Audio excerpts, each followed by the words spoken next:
Hey y'all, it's Marcia from Pretty Girls with Curls. Welcome back to my channel. So today I want to show y'all how I did my faux locks. These are not crochet, as you can tell from the title. These are actually lighter than crochet in my opinion. I have very sensitive scalp and this method just seems to work for me. So let's jump right into this tutorial. Now I'm just going to begin by showing y'all how I section my hair off. It probably took me about 10 minutes to completely section my hair off. But let me tell y'all, this saves so much time, especially if you have short hair. You can even do this the night before you install your faux locks, but regardless, it's a lifesaver. So I start at the front and then I work my way to the back, just making rows across until I get to the very top. And the same way that I'm sectioning the hair is the same way I begin my faux locks. So when I do my faux locks, I start at the front and then I work my way to the back and I just go row by row installing the faux locks. And I will be using 4 types of hair. So for the Marley hair, I'm using this Zuri brand. I'm also using another Zuri brand for the Kanekalon hair. And for my crochet hair, that is going to be at the ends of my faux lock, I'll be using the Freetress Deep Twist and I'll be using Freetress Bohemian Braid. One thing about the Deep Twist hair, it tangles very bad. The easiest thing for me to do is just to cut it in half. And that way it will not tangle as bad when I'm trying to separate the pieces. Next tip I wanted to give is to take your Marley piece or whatever, and then you're going to unravel it because you don't want to twist it with it looking straight like this out of the packet. So you want to make it kind of flat, so when you're twisting it, it takes up it's easier to twist it. It's going to have to lay flat to stay in place. And it's gonna be easier to cover the twist.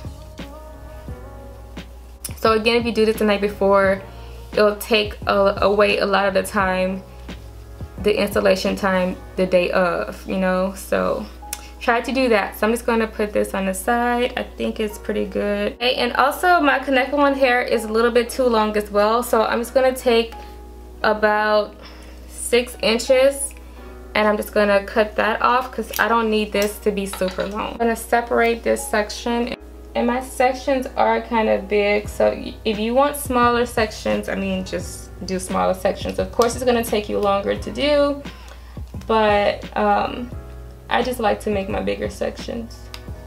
So this is what I'm gonna be working on. I have this Murray's Beeswax, and I'm just gonna take a little bit of that and apply it at the base. So now I'm going to take my Kanekalon hair and one of the Marley hair pieces. I'm going to put those together because I want it kind of thick.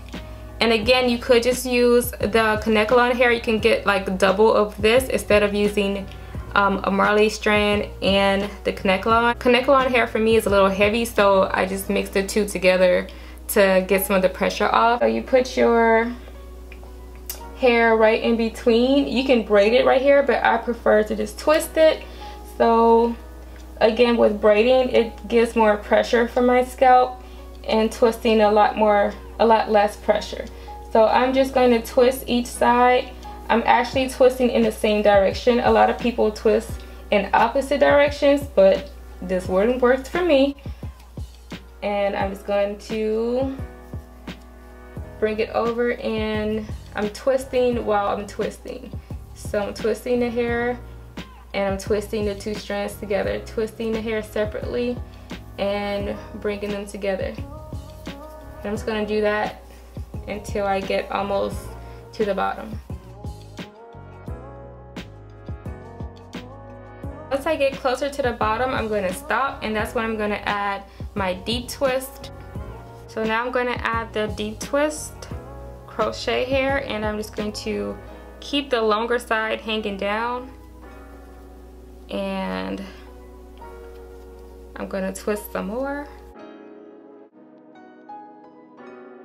So I'm going to stop where the Marley hair and the Kanekalon hair ends, and it's going to hold it tight because it's going to kind of unravel just a little bit. And then I'm going to go back in with the Marley hair where I stretched it out, well, flattened it out.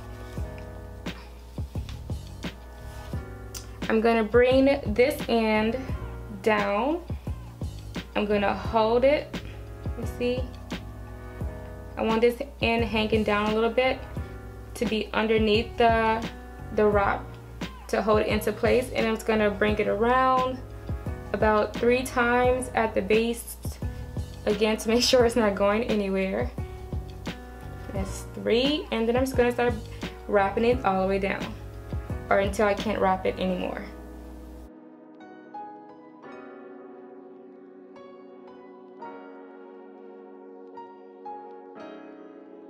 Once I get to the end, you see I can't go anymore, but I still have a lot of hair left over. So I'm gonna bring this part back upward instead of going down. And this is just to, again, secure the hair. I'm just making that part very small and just wrapping it around itself. And then I'm just gonna rub it in the palm of my hand. You could use some nail glue to secure it, but y'all, I'm gonna have this hair in my head for about a week, if that, because I have something to do that I have to take these faux locks out, but I'm going on vacation. So I want to have a protective style. So just staying in for a few days. It's coming right back out, and I'm probably going to wear this hair again in like a month. I am not about to throw this hair away. So I'm not using any nail glue because of that reason. Now I'm going to take this next piece, and from where I ended the last one, I'm just going to do the same thing, put this hair downward, and I'm gonna overlap a little bit where that Marley hair ended, and I'm just gonna keep on wrapping all the way down because you want to cover this entire twist. I'm gonna bring it upward and make this as thin as possible to secure it and lock it into place.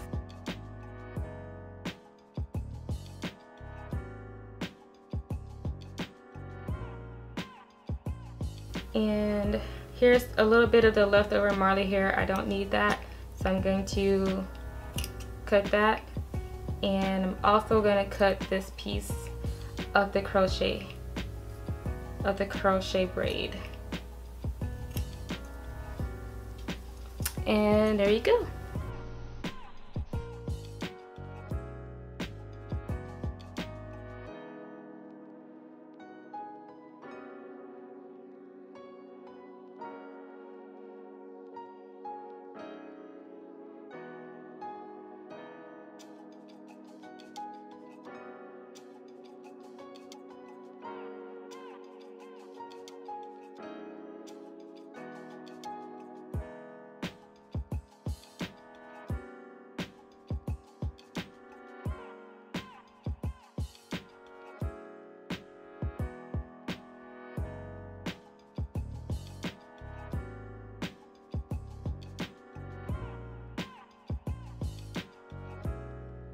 And that is the end of this tutorial. I hope you find it helpful, and if you decide to try it, please tag me on Instagram. Don't forget to subscribe to my channel and give this video a thumbs up.